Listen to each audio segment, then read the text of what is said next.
ಎಲ್ರಿಗೂ ಶರಣಾರ್ಥಿ.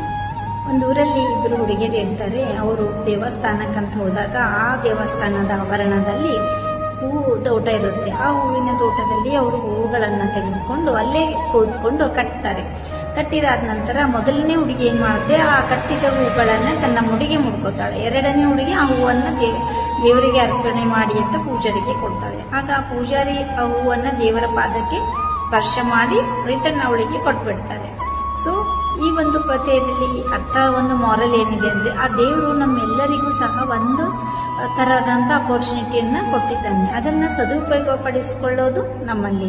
ಎರಡನೆಯ ಹುಡುಗಿ ಆ ಹೂವನ್ನು ದೇವರಿಗೆ ಅರ್ಪಣೆ ಮಾಡಿ ಹಾಗೆ ಅದನ್ನು ವಾಪಸ್ ತಗೋತಾಳೆ. ಆದರೆ ಅದು ಅವಾಗ ಹೂವಾಗಿರಲಿಲ್ಲ, ಅದು ದೇವರ ಪ್ರಸಾದವಾಗಿತ್ತು. ಸೊ ಹಾಗಾಗಿ ಸಮಯವನ್ನು ಸದುಪಯೋಗಪಡಿಸಿಕೊಳ್ಳಬೇಕು ಯಾವಾಗಲೂ.